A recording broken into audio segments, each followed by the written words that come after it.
Keeper. She be looking out for me. Zoom lady be snitching, man. Zoom lady be watching my back. Zoom lady, I'm gonna hit her with one of them Goldbergs. My Goldberg dude was doing Lashley. I forgot my headphones. See, this is a great start to the show. See what I'm saying?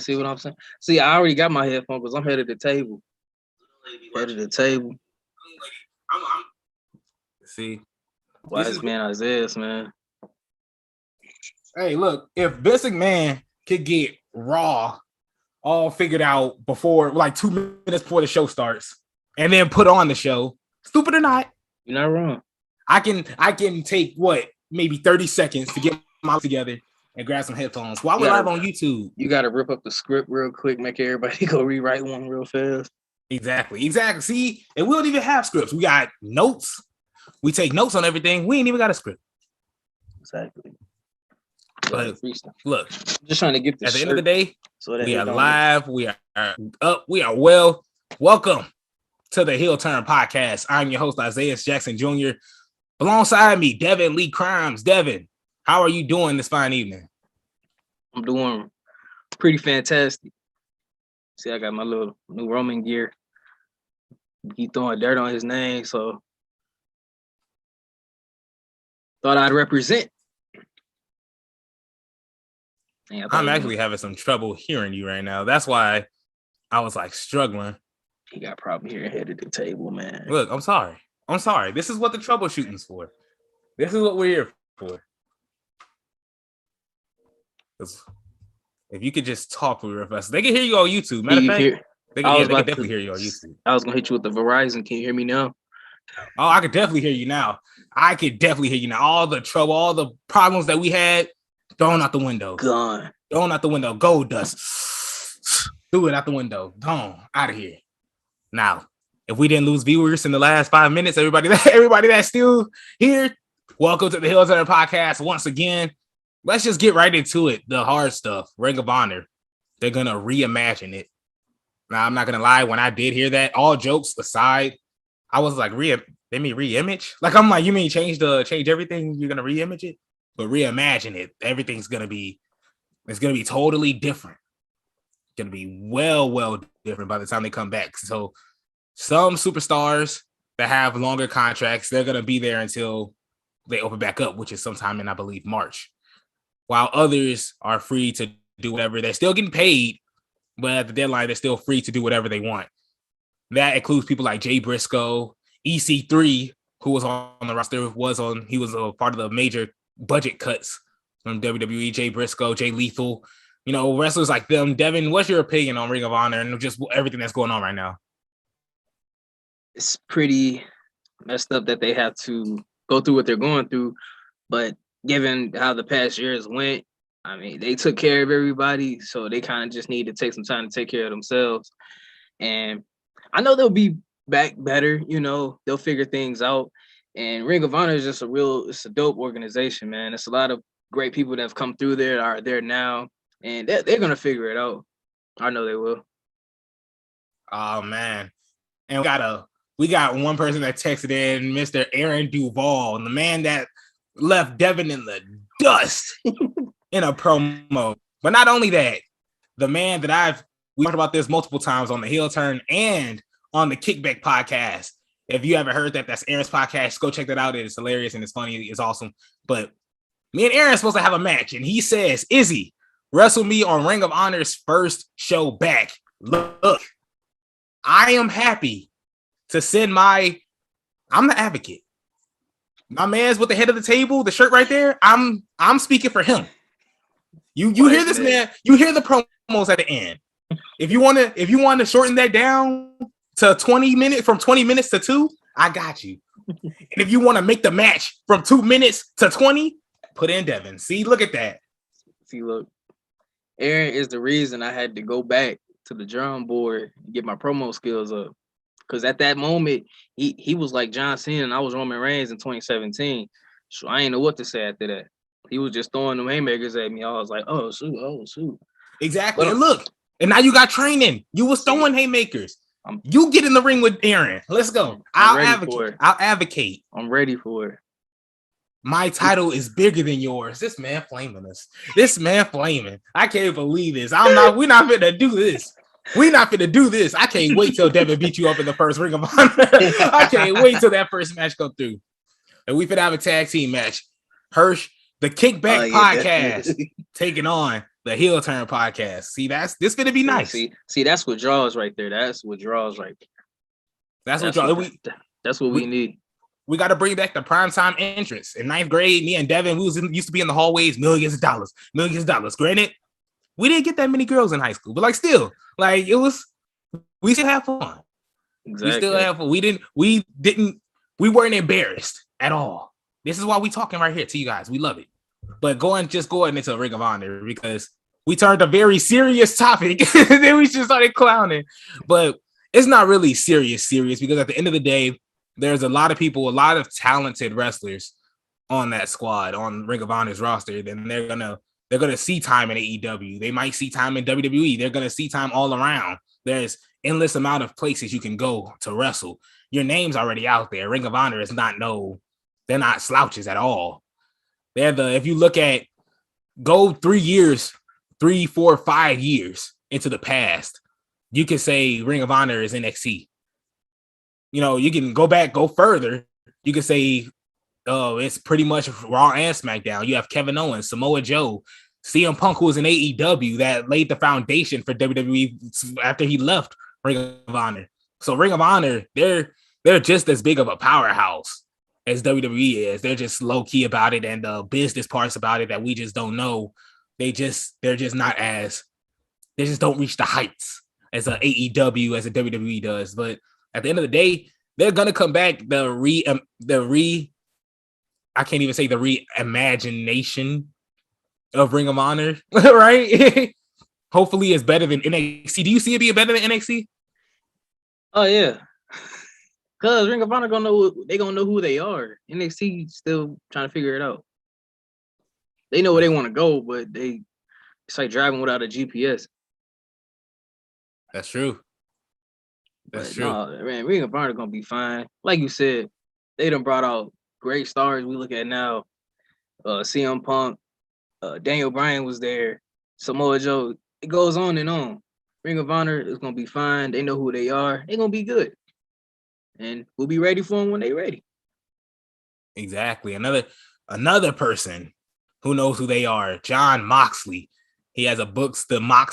His book autobiography came out. His kind of biography just came out, and it's in his own words. You were saying because I say that because we can't use probably 12 of those words right now, and he mainly described them about Kevin Dunn, the head honcho in WWE. He said so many words that I didn't even know went together, and that's what I like. That's what I like about like the grimy like. Crazy psychotic people like Jon Moxley, like the creation of their curse words, it was funny, and it's all in a book. And not only that, he's gonna do the audio for it. So as soon as the audio version come out, I'm definitely getting it. I'm getting it 100%. So Devin, how do you feel about? Are you gonna get this book? The audio version. I want to hear what he was going through. I want to hear what he got to say. Literally. But no, I mean, I've seen pieces of little excerpts of it, and I haven't delved into it fully yet, but I will eventually to see what he, already got a a nice preview of what he had to say. And I was like, okay, so that's what this time, this book gonna be. So no, I'm definitely gonna check it out fully, and I'm ready for that audiobook version. Oh man, yeah. I definitely can't wait. He said, if you even saw, like, all I saw was a little paragraph, and that was enough. Yeah, I wasn't gonna read. That was enough for me. I had to, my volume was at the low. I had to mute the TV. It's bad when you had to turn the TV off. It was like I had to turn the whole TV off. So it's just crazy. It's like I'm watching some adult industry type, but like, is he what you watch? Oh, nothing. Right, I gotta hurry up, turn my TV off, looking suspicious. But another thing Aaron Duvall is right about is Daniel effing Bryan. a dog in Ring of Honor. He definitely was. And as he mentions that, I want to bring it a little bit over to CM Punk because Daniel Bryan is a dog. He was a dog in Honor. He's a dog in WWE, and he's a dog in AEW. Daniel Bryan has one draw to his record at AEW, and that was with his match with Kenny Omega. And that was right off the gate. Now we get it. Somebody like CM Punk. CM Punk, who's been away from the ring for 7 years, you have to work him up. So he's 5-0. Are you liking CM Punk's undefeated streak? I'm not feeling it too much because of the fact that he's been away for so long. It's like it's got to be some rust in there. Like I eventually he is obviously gonna lose, but I didn't think it would go 5-0. Yeah, I was expecting at least at least like 3. I don't know. 5-0 is just too much for somebody that's been 5-0 is too much. Yeah, I mean for him, like just to come like it's been a minute since he's been in the ring. Now, probably the only like questionable. I only have probably two people that I think is like questionable, and that's Powerhouse Hobbs, and that's because he's huge. Yeah, and I get it. The inexperience was there. CM Punk outsmarted him in multiple ways, and this and other. But Powerhouse is he wasn't no slouch at all. No, and he was almost pretty much dominant for the first half of that match. And I throw that with Bobby Fish as well, because Bobby Fish, number one, that match was so slow. Jesus Christ. So I'm like, I already know. Like, granted, all of CM Punk's matches told a story. They tell stories. CM Punk with with Bobby Fish, his leg was a problem.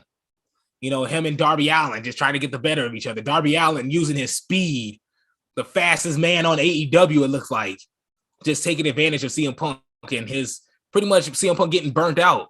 And he said that in an interview. Well, a guy asked him, CM Punk asked, did he look burnt out? And the guy was like, well, to be honest, kind of like, so crazy stuff like that. All of CM Punk's matches tell a story, but 5-0 against Bobby Fish, who not only just wrestled a couple weeks ago, you know, he's had all this experience. He had a run with the Undisputed Era, kind of lost his way, had a little faction, got released, came back to lose to CM Punk.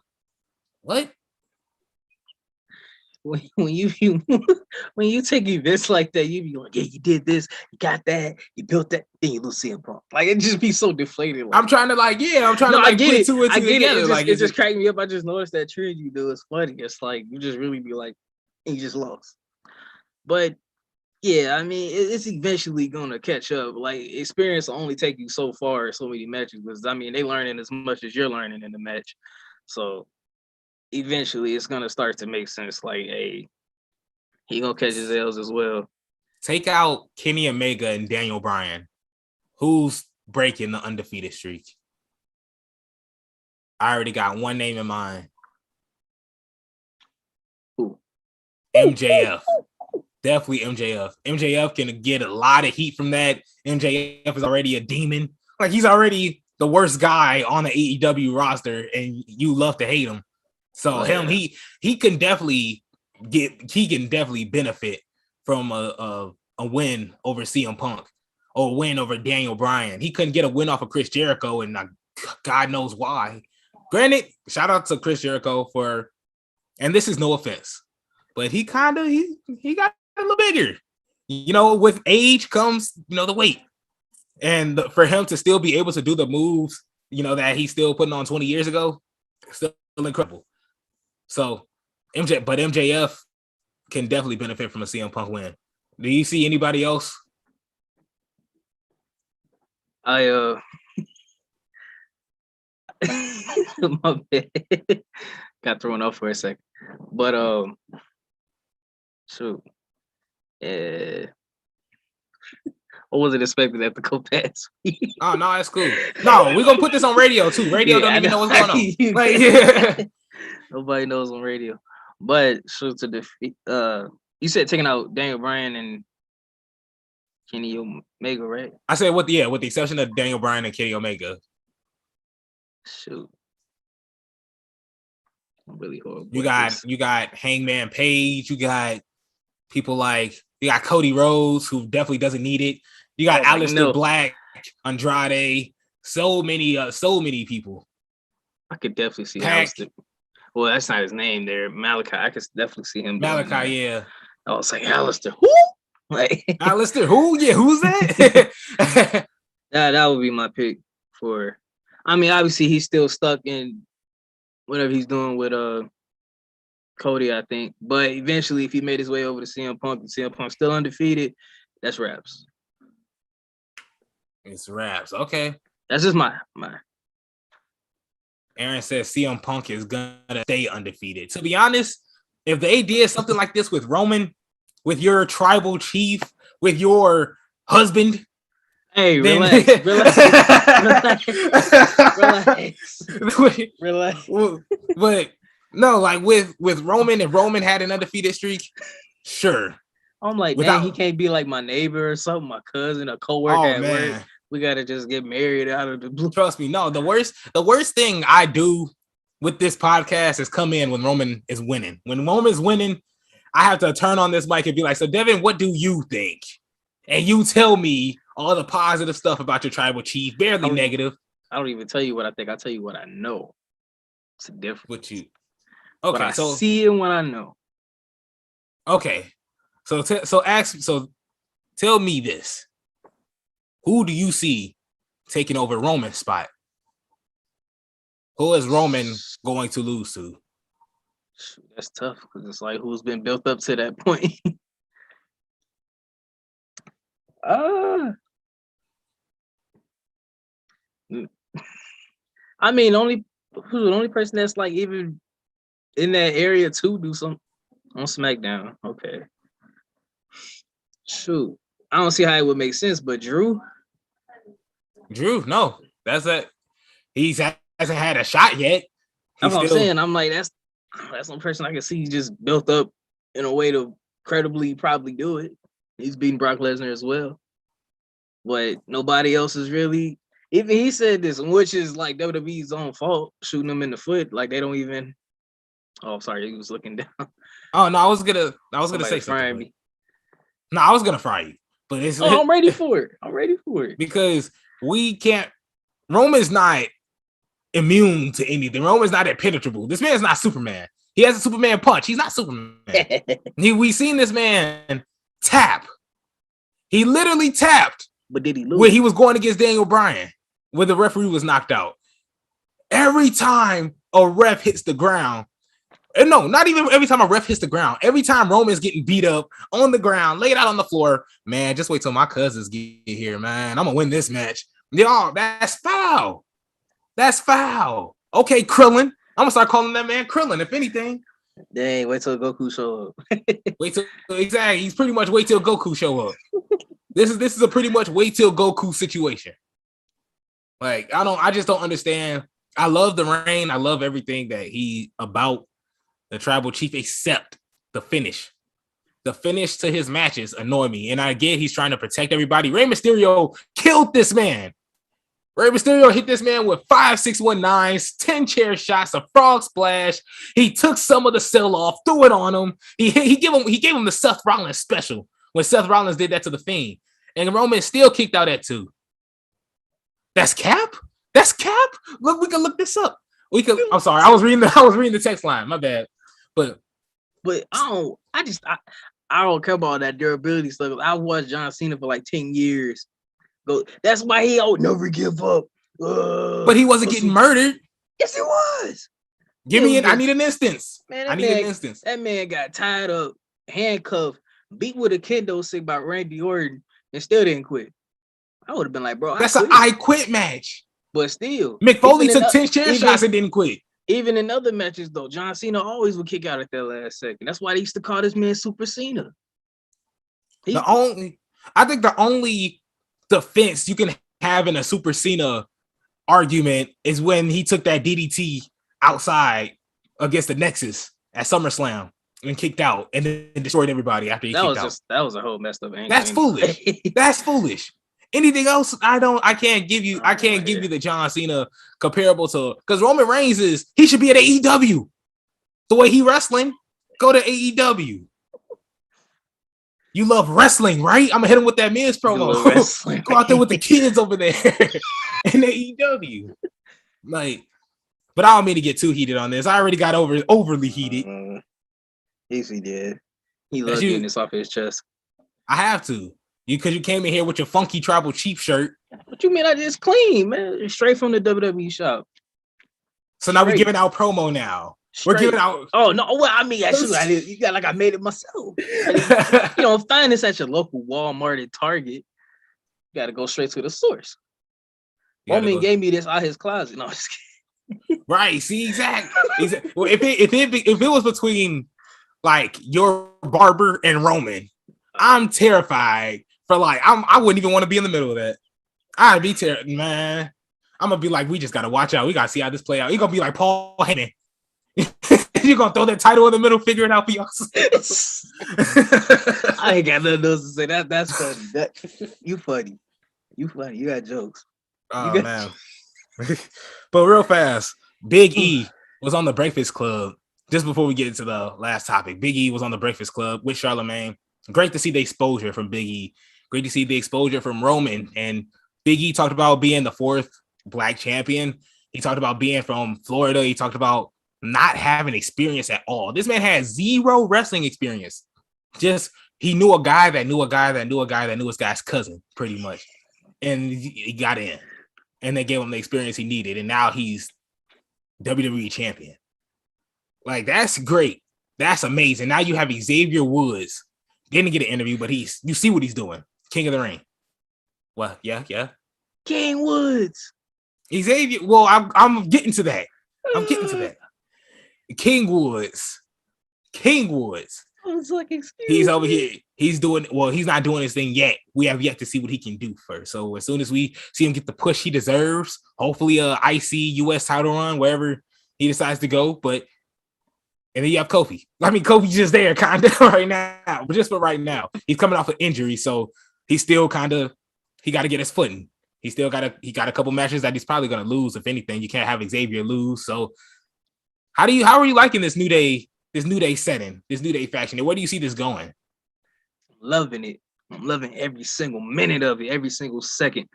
But I mean, when you say Kofi did, he kind of like led the charge in terms of getting like New Day into that main event, big picture. Him winning, the WWE Championship against Daniel Bryan, Kofi Mania. So he kind of kickstarted this thing to show that, hey, it's possible. We can just be us and still be doing what we got to do and be on top. But I'm loving, especially Big E on the Breakfast Club. It was just seeing like the WWE Championship just sitting on the table. You're so used to like different, rap stars being there, different other celebrities and actors, So it was just nice to see that representation of WWE and just trying to, blend wrestling to just other culture, like wrestling with hip hop culture. Like that's so cool. Like it's, No, go ahead. Oh, sorry. It was just like really a nice thing to see. And then with King Woods, hopefully it's his time to eat now. It's already starting. He won the King of the Ring. And I'm feeling he definitely gonna get this push. And I'm hoping he gets his own thing. Just saying. See, and I like that you brought the first part up, just because we talked about a couple episodes ago, the viewership and is wrestling dying because we went from the Attitude Era that was getting 10 million views. And now we look down here and it's only 1 million views here. Sometimes they hit 900K and we're like, what the crap? Like, it's like, is wrestling dying? Is this it? But now we're seeing Big E on the Breakfast Club. This is still alive. Like, like wrestling is still, I mean, granted, they see that it's the F word. We ban the F word here on the heel turn, but it's the fact that this is still, he could come on the Breakfast Club. He could come on the different, we might see him on Vlad TV. Like, so it's just like stuff like that. Mark Henry was actually on Vlad TV. So, it's just crazy how this is still going on. I'm sorry, go ahead. No, you find it's just when you bringing that up, it just, see, that's why I feel like it won't, just fade away, because there's so many other avenues that it hasn't even really touched yet over the years. Like, sure, it was going crazy in the late 90s. I get that. It was a different time that things were a bit more edgier and crazier. But now it's like they're starting to touch different, like, somebody told me 10 years ago, we're going to see, like, Big E, a champion like Big E on the Breakfast Club, the title's gonna be sitting there, I would have been like, okay, I don't know. But not seeing it, it's like, man, there's so many different avenues that they just have never touched before that they're now starting to reach. And it may take them different places that they didn't go back in, the Attitude Era. So it's obviously going to be a different era, different time, and it's going to keep going just in different ways. Right, exactly. That's 100% true. And I can't wait to see what the newer stuff they get to do with it, because they didn't have Twitter back then. Now we're seeing storyline Becky Lynch. If it wasn't for Twitter, there would be no man. We don't know, but a good chance there wouldn't be a man if she didn't have the Twitter. So speaking of the man, we have to talk about the queen, Charlotte Flair, because her antics has been ridiculous. I like it to an extent. After I grilled Becky and Charlotte last episode, I like it now because Charlotte and Andrade, now that we kind of got the full context, after it started off from Becky and talking on Twitter about her having implants, Charlotte having implants, making a joke about it, and that broke up their friendship. And now you have Charlotte. You had Andrade when he got released from the WWE. He started talking about Charlotte being unpopular. She's getting bullied in the backstage. The pregnancy thing. She's getting taken out of WrestleMania. Like, she's had a bad year. Her father's released. Her fiance's released. Kind of sucks. And now you got to go against Nia Jax.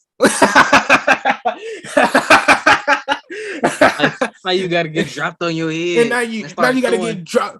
Now you got to throw hands. Right, you got to throw hands. You got to get dropped on your head. You got to you're the champion. Not only are you the champion, you just won the title. And you got to walk up to Vince, and Vince is like, yeah, you got to go up against Nia. What? Vince, I'm sorry. I'm sorry. You got to call somebody else, because that ain't me. Because at this point, you got to say something. I mean, and this isn't talking about Nia. This is going to the point where, because although they did shoot on each other, and that was something in itself. And that's because a lot of people say it's because there was some confusion and neither didn't want to sell for the other, and you can clearly see that. So that's a mess. But the crazy part is when it's leading up to Becky, and it's coming to them two, and Becky throwing the title, which I do appreciate. Charlotte's trying to make you look bad. Here, take this funky title. I do you one even better. Right, exactly. So it's smooth. I like that. And then they get into a heated argument backstage. Then Sonya Deville's like, hold on, let me get in that too. So it's like everybody wants a piece of Charlotte, but nobody can understand. Not that nobody can understand what Charlotte is going through, but just not in her shoes. From a great part of wrestling, of the women's division of that we've had, Charlotte's been the centerpiece of. So yeah, she deserves most of that. So it's just crazy. What is your thoughts on it? I mean, I just feel like it comes with the territory of who she is and what she's done. It's gonna be some adversity. It's gonna be some wild, crazy things going on, and you end up with a match with Nia Jax. Yeah, that match was crazy. But yeah, like you said, I mean, she's part of a lot of great moments in women's wrestling in the past years. And I mean, she is what she is because of what she's done. And hey, it's gonna be some issues going on, but exactly. Mr. Duvall said representation in WWE is really something else from a talent's perspective. Nations, cultures, etc. And second generation superstars. Look at Charlotte. Just imagine. I'm a paint the picture for everybody. You walk in, your husband, not only your fiance just got released. And he's doing an interview. He just kind of threw your stuff out there. Not only did WrestleMania pass by, you thought you were pregnant. Turns out you're not. So you missed a huge payday in WrestleMania. So not only that, you have to wrestle Nia Jax. But then you got to take into consideration that now your father's walking in. Your father's walking in. You have a storyline with your father that he's banging another wrestler that you don't really particularly care about, that you're way more, and being honest, she's way more skilled than, has way more experience than. And then you find out your father's released, the whole thing is scrapped and everything you're doing is stupid. Every day you come into work with a stupid idea. You're the best at what you do. To me, Charlotte is the greatest women's wrestler in the world right now. That's me. So if you're treating your wrestler like that, if you're treating someone like that, and what Charlotte did with Becky, yeah, I can see that being a little bit too far. Everybody's praising. Everybody is against Charlotte to the point where they're going to push her out of WWE. And she has years left in her contract. Is she getting, you think she's getting booted out of there? I don't think so.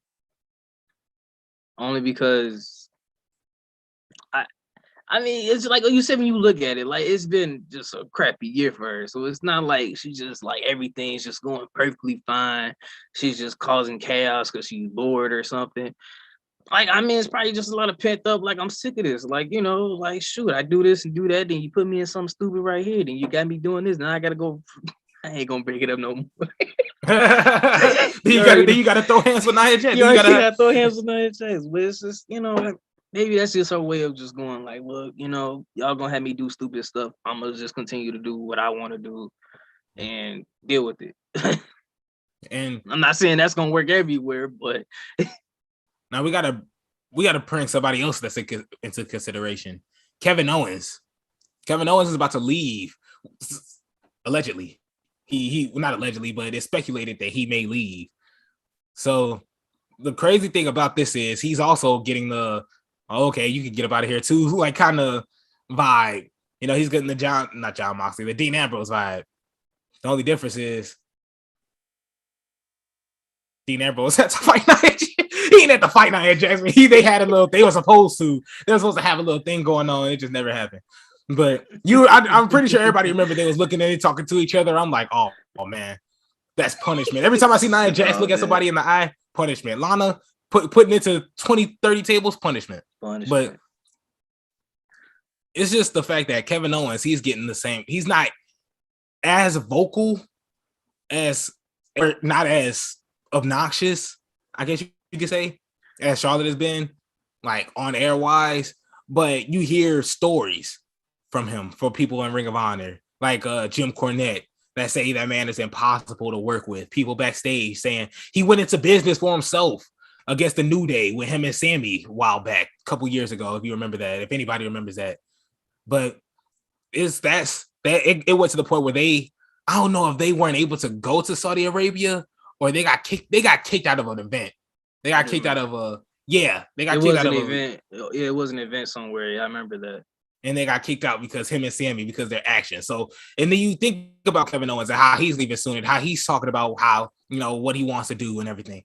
It's wild that he's not getting, you know, that he's not the guy everybody hates. You know what I'm saying? Like, he's not getting the same pushback as Charlotte's getting. We've seen Kevin Owens go into business for himself on air. And yes, it was at a troubling point at a certain point in time, but I guess he wasn't the head of the show. I guess he wasn't, you know, he wasn't up there like Charlotte is. But still, that's still wild how the both situations are being handled. Yeah, definitely. Oh, I'm sorry. No, because Aaron Duvall says, Izzy, you better watch what you say about Nia Jax, because you know you want a girl like her to treat you like Reginald. I wouldn't go that far. Hey, but you might get up and win the 24/7 championship right afterwards. I mean, that was so crazy. Like, you just knocked him down and he just win a championship after that. I'm like, okay. I mean, shouldn't that have derailed his momentum? Right. I mean, that's cool and all. That's like I lose my house, but like I just want money in the bank. Like, I kind of want a James Ellsworth Carmella type of relationship. That's what I want. I'm gonna stay back here, no chin, like, and support you. Like, I'm gonna just stay back here, look ugly, and mind my business. My support for you is what matters. Exactly. As long as I can give you a super kick here and there, beat up AJ Styles one good time, I'm good.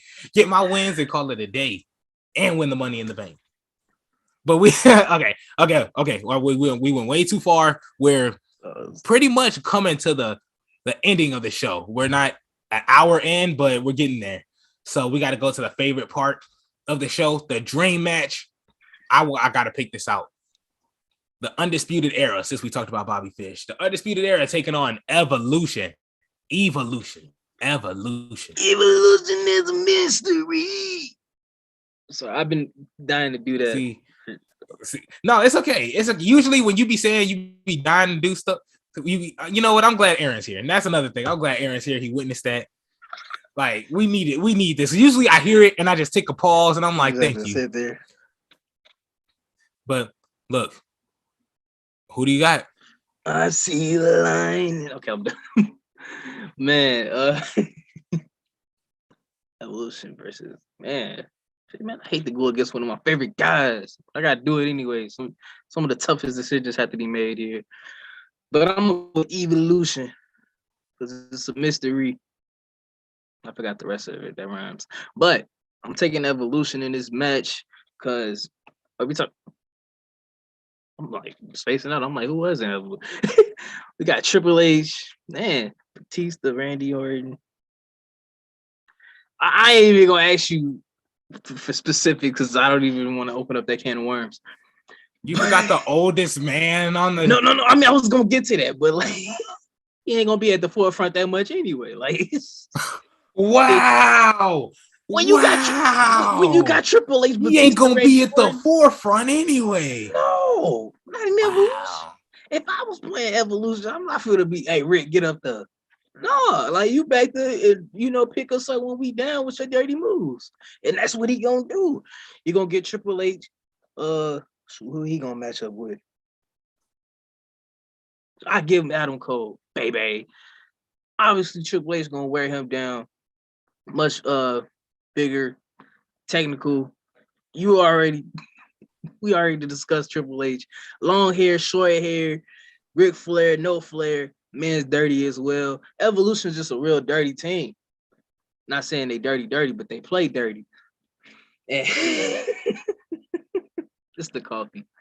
But in that match, I just feel that with the behind the scenes in the match leadership of Ric Flair, they will take down the Undisputed Era. I know you love you some Undisputed. Sorry, it's like let me tell you why Ric Flair's leadership is dookie. Because when you take into consideration of Adam Cole, not only is he a great wrestler, the IQ is through the roof. Hey, this man is so calculated. He has a out of nowhere super kick. That ain't even his finisher. Take into consideration Ricochet. Ricochet was in a whole backflip up in the air, got his head kicked off. Why? If you look at Adam Cole's wrestling style, and I'm just focusing on Adam Cole, we're taking into consideration he has this little finger point thing, if you notice it. So he could be selling a move real fast. As soon as that finger point man, super kick, boom. Like it's quick with it. Like I'm telling you, like it's so calculated, it's so smooth. Adam Cole is like the smoothest guy, like just the smoothest heel, I should say. And when you take it into consideration the brawlers, Roderick Strong, Bobby Fish, Kyle O'Reilly with the MMA background, Bobby Fish, straight hands. He was putting the hands on CM Punk before he got knocked out. He barely got knocked out. He kicked out within a millisecond. So technically, did he lose? Yeah, but was he close to winning? Yeah, I guess we could say that too. But a loss is a loss. So I you know what? I'll have you hold that to your argument. I'll make your argument stronger there. But so take into consideration the guy that you said that's not gonna be in the forefront. Ric Flair, they could jump that man. He getting beat up, bruised, battered, destroyed. That's why he in the bag. Why you said that? That's what I'm saying. That's why he in the bag. He an easy target, but he the dirtiest target. So he's getting beat up. You have Randy Orton with no experience whatsoever. He getting smacked. And then you could throw Kyle O'Reilly on him. Kyle O'Reilly, the submission specialist. And you could throw. But now Batista's going to be the hardest guy to get out there. You ain't got no answer for the animal, do you? No, you ain't got no answer. You ain't got no answer for the animal. You ain't got no answer for the cerebral assassin. Now you can do whatever you want to do to Rick, all right? I get that. You can do what you want to do to Rick. Randy, if he still got the RKO, It's not as deadly as it is now that it was then. But you telling me all this, and you still ain't got an answer for the two biggest heavy hitters on the team. Well, okay, so let's take it. It's only gonna take it so far for you. Look, man. Hey, I told you with Triple H, things get a little chippy. We just slide that hand under the ring real quick, pull out the trusty sledgehammer, yank, teach the bomb away, and Undisputed Era is going back to stay. But we're forgetting that Undisputed Era are like they own like the Hardy Boys own ladder matches, like the Dudley Boys own like tables. The freaking Undisputed Era owns War Games. War Games is their thing. So if they already good as working as a team already, knocking out everybody in there, the War Raiders are huge. These are some big boys.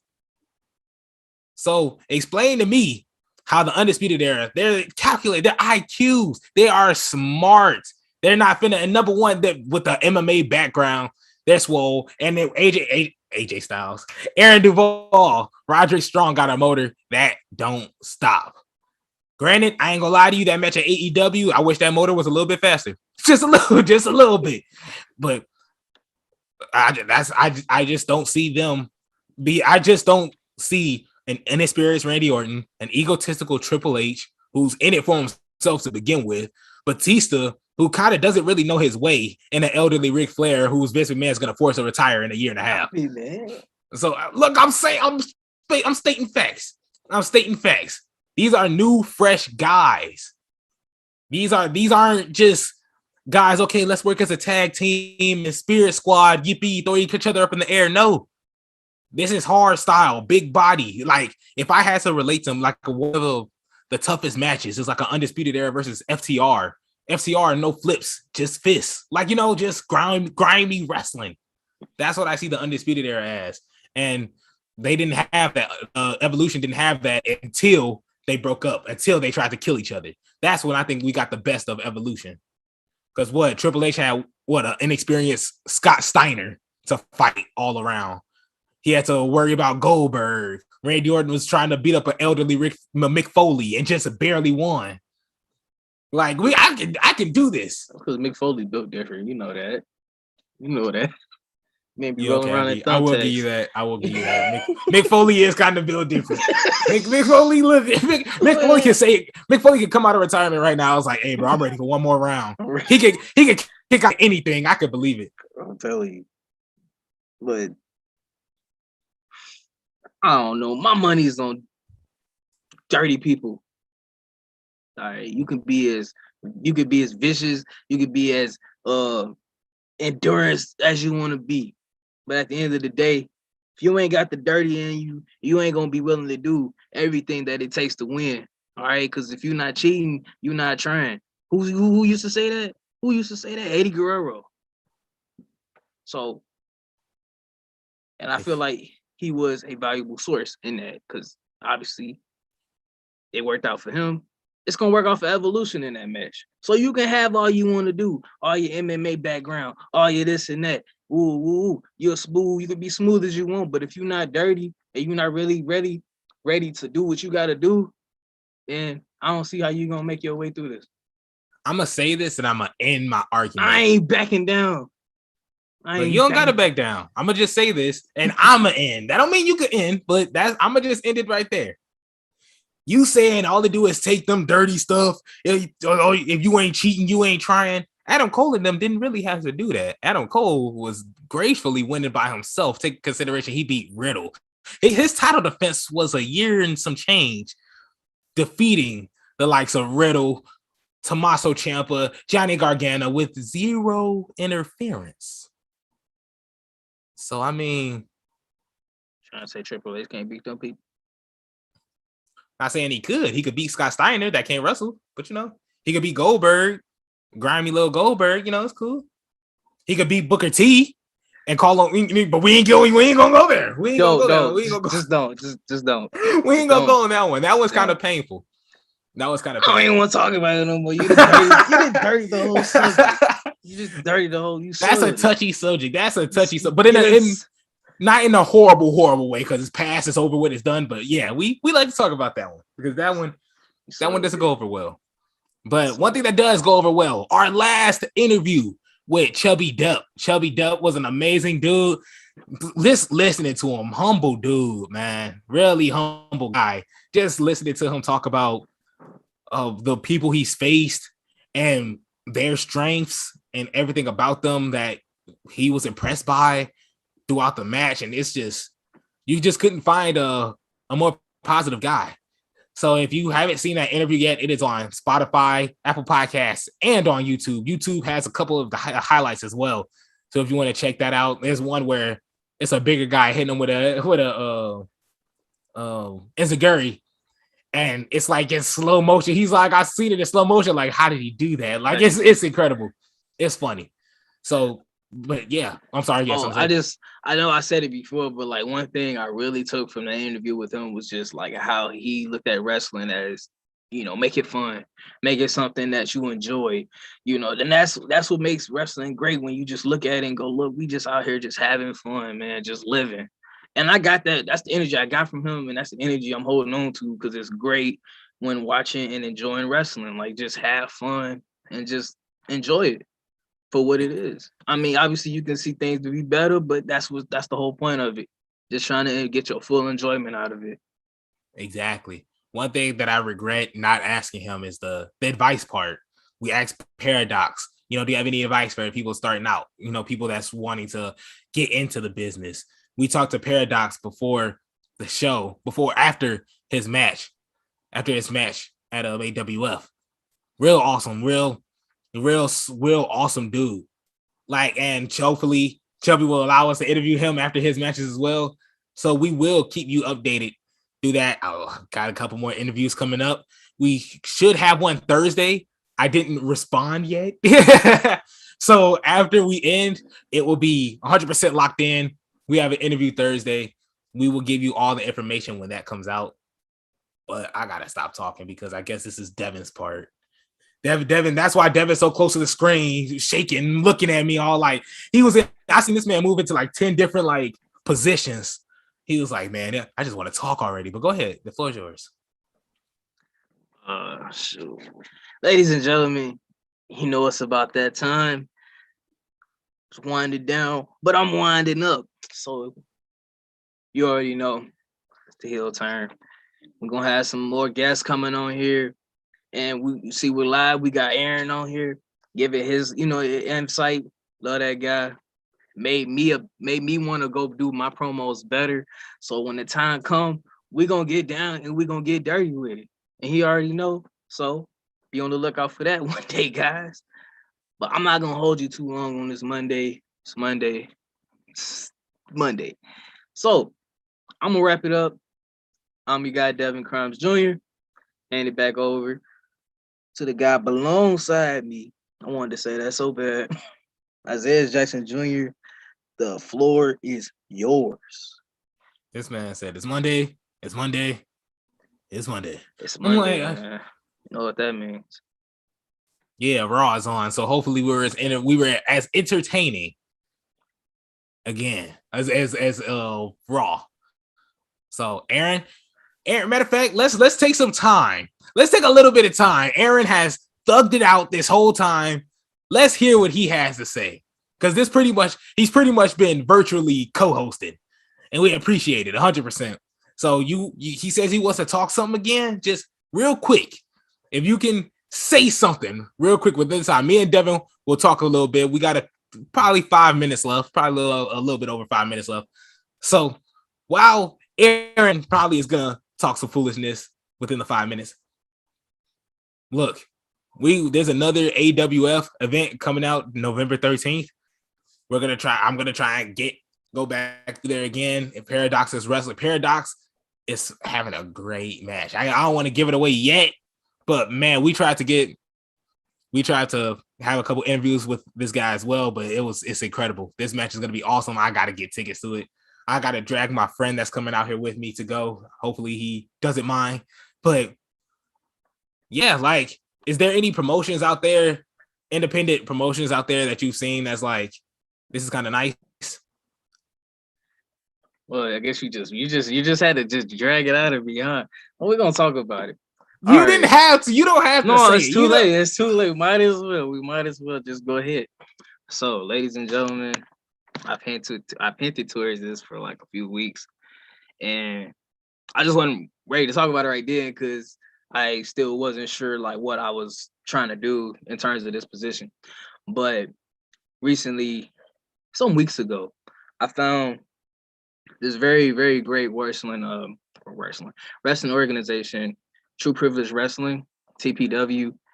They were great. I got to train with them for about I want to say 3 days it was, and it was amazing. I finally got to take a bump that was stolen from me by the guy alongside me in Arizona, but that's the neither here nor there. But man, it made me really have a much deeper appreciation just for wrestling in general, just like the pain of that mat, which like my body still ain't right for some bumps I took that I didn't do properly. But I got to learn a lot, things that I didn't know, but it just sharpened it, a bit more. Going, oh, that's why they do that. Okay, that's how they do that. I know how to set up a ring, take down a ring. I mean, if somebody asked me to do it now, I probably would need help. But hey, I at least know what's under there now. But I'm gonna probably give more in depth about that. I just wasn't ready to talk about it till somebody had to pull it out of me. Didn't know what to. I was going. You could have been like, you know what, not yet, but I'll let you know. No, it's too late. Might as well. But I currently am not training anymore with them only because like my schedule and working and traveling, I just couldn't. It just wasn't. Yeah, it just wasn't working for me right then. But I really appreciated the opportunity that I got to get the experience I got in those few days. It was incredible. And it really just made me have a much even more deeper appreciation for what I already had appreciation for. So exactly. You never know what's going on until you actually do it. Them things hurt. Yeah. Hurt. Especially if you're not tucking your head in like somebody I know. Exactly. I never touched a ring since. I haven't stepped foot inside of a ring since. Devin out here doing swan toms now. Like it was just like it's the shock of like when you hit the mat and you're trying to like not hit your head, like something's still gonna be like you need to hit back. Like that force is just body's not made to do that type of stuff. Exactly. And lastly, I'm sorry, them ropes hurt. They really do. I would hear people say, "Man, the ropes hurt." I'm like, they hurt? What? Them ropes hurt. The last ring I was in, the ropes were so tight, they hurt going back and forth. But like I said, I'm gonna get more in depth about it another time.